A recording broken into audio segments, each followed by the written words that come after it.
This channel does not promote any violent, harmful, or illegal activities. All content provided by this channel is meant for an educational purpose only. ভারতে অশান্তি পাকানোর গভীর ষড়যন্ত্র পড়শি দেশগুলোর যেন একটাই agenda, বাংলাদেশের জঙ্গি সংগঠনগুলিকে হাতিয়ার করে অশান্তি পাকানোর নেপথ্যে কে জানেন? যথারীতি সেই পাকিস্তান। কথা বলবো আমাদের প্রতিনিধি সিজারের সঙ্গে। সিজার, তোমার কাছে যাব। সেটা হচ্ছে যে এই যে পাক যোগ উঠে আসছে, পাকিস্তানের কোন জঙ্গি গোষ্ঠী এইভাবে ভারতবর্ষে ছক কষছে বিভিন্ন ধরনের নাশকতামূলক কাজের জন্য?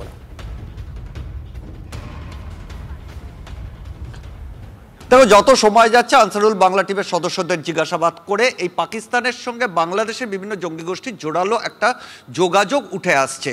এর আগেও বিভিন্ন সময় গোয়েন্দারা সেটা জানিয়েছিলেন। এখানে দেখা যাচ্ছে যে এই আনসারুল বাংলা টিমের যে অপারেশনাল হেড ইজাজ হোসেন, সে 2008 থেকে সে পাকিস্তানে রয়েছে। সে বাংলাদেশি নাগরিক হলেও 2008 থেকে সে পাকিস্তানে রয়েছে এবং পাকিস্তান থেকে সে তার নির্দেশ দেয় যে কোনো অপারেশন, সেটা স্লিপার সেল এক্সপানশন হোক, কাউকে রিক্রুট করা হোক বা কোনো ধরনের নাশকতা হোক। এবং মাঝখানের লেভেলে রয়েছে বাংলাদেশের বিভিন্ন হ্যান্ডলার, যেরকম ফারহান ইসরাক থেকে শুরু করে আমিনুল ইসলাম, শাহ আলম, বিভিন্ন নাম উঠে আসছে। অর্থাৎ পাকিস্তান থেকে সোজা বাংলাদেশে নির্দেশ আসছে এবং বাংলাদেশ থেকে এই রাজ্য বা অসমের যে স্লিপার সেলগুলো রয়েছে তারা সেই নির্দেশটাকে এক্সিকিউট করার চেষ্টা করছে। কিন্তু ইজাজের পেছনে কে রয়েছে?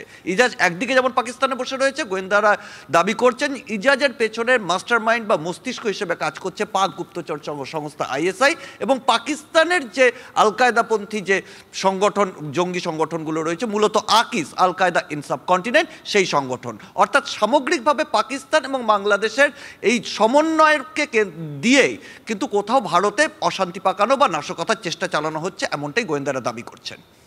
তুমি আমাদের সঙ্গে থাকো সিজার। এদিকে অসম এসটিএফ এর জালে আরো এক জঙ্গি এবং সেই জঙ্গির থেকে কি কি তথ্য উঠে আসছে জানতে চলে যাবো আমাদের প্রতিনিধি সুশোভনের কাছে।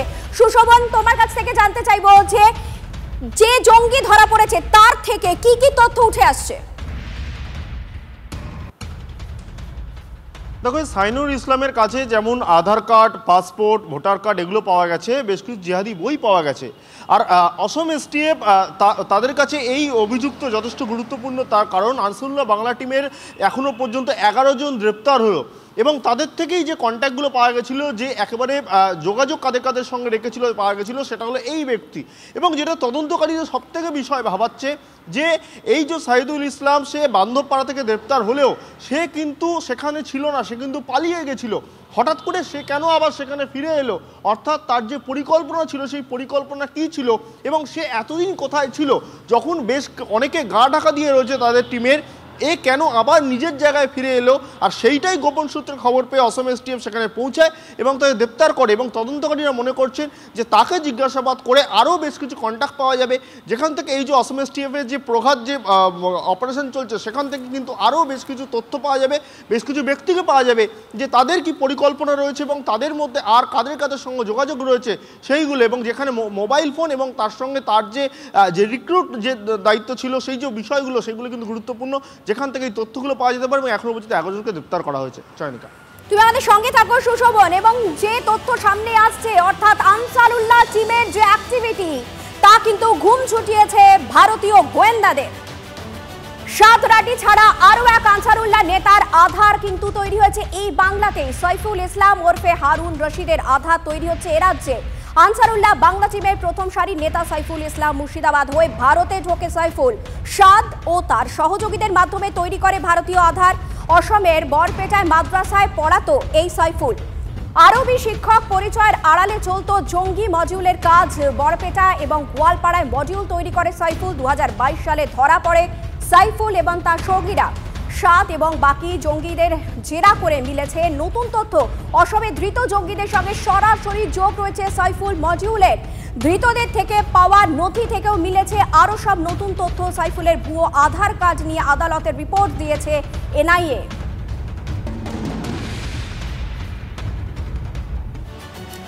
জঙ্গিরা জাল পরিচয়পত্র বানিয়ে রাজ্যে দিব্যি তাদের কার্যকলাপ চালিয়ে যাচ্ছে। ধৃত জঙ্গিদের কাছ থেকে উদ্ধার হওয়া আধার, ভোটার কার্ড থেকেই তা একেবারে স্পষ্ট। জাল বার্থ সার্টিফিকেটের এপিসেন্টার এবার বারাসত। জাল নথিতেই বাংলাদেশিদের হাতে ভারতীয় পাসপোর্ট। উঠছে নানান ধরনের প্রশ্ন।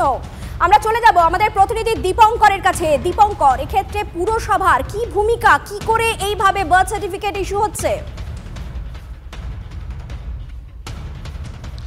পুরসভা এবং পঞ্চায়েত যে দুটো নাম উঠে আসছে, কদমবগাছি পঞ্চায়েত এবং বারাসাত পুরসভা, তারা কিন্তু বিষয়টি অস্বীকার করছে। তারা বলছেন যে তাদের এন্ড থেকে এই ধরনের কোনো ঘটনা ঘটেনি। কিন্তু যে ঘটনা গোয়েন্দারা বলছেন সেটা রীতিমতো চমকে যেতে হবে, যে বার্থ সার্টিফিকেট নকল যা কদমবগাছি পঞ্চায়েত এবং বারাসাত পৌরসভা এই দুটো থেকে কিন্তু ইস্যু হয়েছে। এবং কদমবগাছি পঞ্চায়েত এর মধ্যে শীর্ষে রয়েছে, যে যত জাল সার্টিফিকেট হচ্ছে তার মধ্যে শীর্ষে। যদিও পঞ্চায়েত থেকে এবং পৌরসভা থেকে তারা বলছেন তাদের নজরে নেই, যদি কেউ করে থাকে তাহলে সেই দায় তার। কিন্তু কদমবগাছি পঞ্চায়েত পাশাপাশি তিনি যেটা দাবি করছেন যে এই রিপোর্ট তারা জানিয়েছেন, কিন্তু তারা একটা ইন হাউস একটা তদন্তও শুরু করেছেন, যে যদি কেউ পঞ্চায়েতের এই ব্যাপারে জড়িত থাকে সেক্ষেত্রে তাদেরও যাতে শাস্তি হয় সে ব্যবস্থা করবেন। কিন্তু মূলত যে ঘটনাটা ঘটে চয়নিকা, সেটা হচ্ছে বাংলাদেশ থেকে যে নাগরিকরা চলে আসছে দেশে এবং এদেশের এই পঞ্চায়েতের মাধ্যমে বা পৌরসভার মাধ্যমে জাল বার্থ সার্টিফিকেট বার করে সেই বার্থ সার্টিফিকেটকে ইস্যু করে পাসপোর্ট তৈরি করা হচ্ছে, ভারতীয় পাসপোর্ট।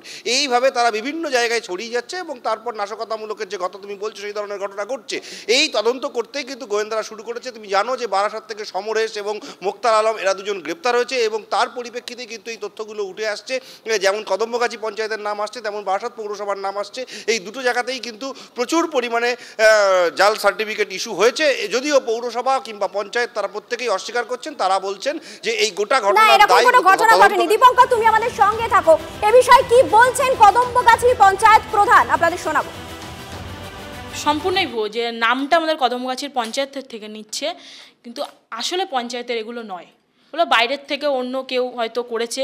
আমরা চেষ্টা করছি যারা এই এরকম ধরনের কাজ করেছে তাদেরকে মানে ধরার একটা প্রচেষ্টা করছি আমরা।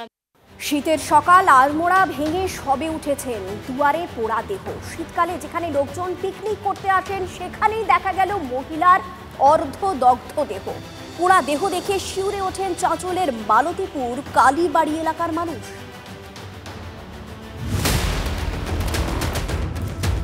মালতীপুরের এক আমবাগান থেকে মহিলার অর্ধদগ্ধ দেহ উদ্ধার হয়। দেহের পাশেই পড়েছিল সোনার কানের দুল ও জুতো। মহিলার পোশাকও এলোমেলো ছিল, মিলেছে রক্তের দাগ। শুকনো খড় জ্বালিয়ে মহিলার গায়ে আগুন দেওয়া হয়েছে বলে অনুমান পুলিশের। ঝোপের মধ্যে থেকে ছুরি উদ্ধার করেছে পুলিশ। স্থানীয় বাসিন্দাদের দাবি, ওই মহিলা এলাকার বাসিন্দা নন, তাকে বাইরে থেকে নিয়ে এসে খুন করা হয়েছে। প্রায় গোটা দেহই পুড়ে গেছে, শুধু পা দেখা যাচ্ছিল, বাকি শরীর চেনা যাচ্ছে না। আগে আমরা ওই সিআইডি ক্রাইম সিন এগুলোতে দেখতাম, এখন বাড়ির গড়াতে দেখছি। এলাকার সিসিটিভি ফুটেজ খতিয়ে দেখা হচ্ছে। ঘটনাস্থল ব্যারিকেড করে দিয়েছে পুলিশ। আসে ফরেনসিক দলও। আমার বাড়ির পাশে হচ্ছে, এটা ভয়ের ব্যাপার। প্রতিদিন সন্ধ্যাবেলা আমার বউ আমার বাচ্চা ওই দিক দিয়ে আসে, স্কুল থেকে টিউশনে নিয়ে আসে। পাশে ধানের মন্দির আছে, আপনার ঢিলঝড়ে ধরতে ব্লক আছে, কালীবাড়ি আছে। ইভেন এই ঘটনাটা কেন ঘটলো তো এলাকার মধ্যেই নেই, বাইরের কোথাকার হতে পারে। এটা নিয়ে তো আমাদের আতঙ্ক লাগবে, যেহেতু আমরাও একটা মেয়ে। এবার ওও গেছে, এবার ওও কারো বাবার বুক খালি হয়ে গেছে, কেননা একের পর একটা মেয়ের মানে ধ্বংস নির্যাতিত মানে বোধ হতেই আছে। কয়েক সপ্তাহ আগে মালদাতে এক ঠিকাদারের ক্ষত বিক্ষত দেহ উদ্ধার হয়েছিল। বাড়ি থেকে প্রায় 40 কিলোমিটার দূরে পুকুরিয়া এলাকার একটি ফাঁকা মাঠ থেকে ইসমাইলের দেহ উদ্ধার হয়েছিল। পরিবারের অভিযোগ ছিল ধারালো অস্ত্র দিয়ে আঘাত করেই খুন করা হয় তাকে। তারও আগে গাজলে জঙ্গল থেকে যুবকের মুন্ডহীন দেহ উদ্ধার হয়েছিল। পরপর এমন ঘটনা ঘটায় আতঙ্কে জেলাবাসী। মালদা থেকে সুব্রতোষ ভট্টাচার্যের রিপোর্ট, TV9 বাংলা। লেটেস্ট কি আপডেট উঠে আসছে জানতে চলে যাব আমাদের প্রতিনিধি সুব্রতোষের কাছে। সুব্রতোষ, এই মহিলার পরিচয় কি এখনো পর্যন্ত জানা গেছে?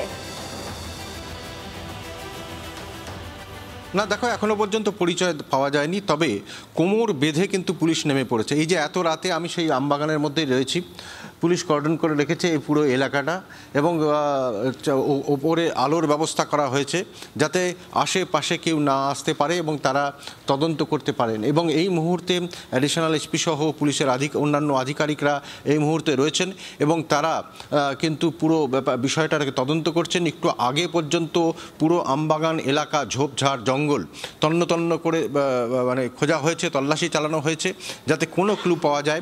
এবং পুলিশ এর যে বডি ল্যাঙ্গুয়েজ, তাতে কিন্তু এটা মনে হচ্ছে তারা কিন্তু অনেকটাই কনফিডেন্সে এসছে নিজেদের মধ্যে, যে হয়তো খুব শিগগির কোনো একটা স্তরে তারা পৌঁছবেন, এবং সেটা কিন্তু স্পষ্ট হয়ে যাচ্ছে। কারণ তাদের সিসিটিভি ফুটেজ তারা খতিয়ে দেখছেন, এবং ইতিমধ্যেই এলাকার বেশ কিছু জনকে তারা জিজ্ঞাসাবাদ করেছেন। পাশাপাশি যেটা পুলিশ সুপার জানিয়েছেন যে দেহর থেকে ডিএনএ নমুনা সংগ্রহ করা হবে এবং সেটাও খতিয়ে দেখা হবে। এই এলাকার সঙ্গে যোগসাজশ রয়েছে কার কার, সেই সমস্ত কারা এই সময় রাতের বেলা এসছিল।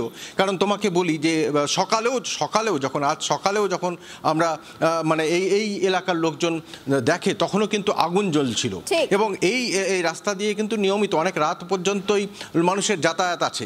আর সেটা থেকে এটা স্পষ্ট হয়ে যাচ্ছে পুলিশের কাছে, যা হয়েছে সেটা মূলত হচ্ছে ভোর রাতের দিকে। এবং পাশেই যেহেতু বিডিও অফিস রয়েছে, বিডিও অফিসের দেওয়ালে সিসি ক্যামেরা লাগানো রয়েছে, আশেপাশে কিছু বাড়িতেও সিসি ক্যামেরা লাগানো হয়েছে। সেই সকাল থেকে পুলিশ ঘটনাস্থলে রয়েছে, কিন্তু এখনো পর্যন্ত ওই মৃত মহিলাকে তার পরিচয় সামনে আসছে না। তুমি আমাদের সঙ্গে থাকো সুব্রত।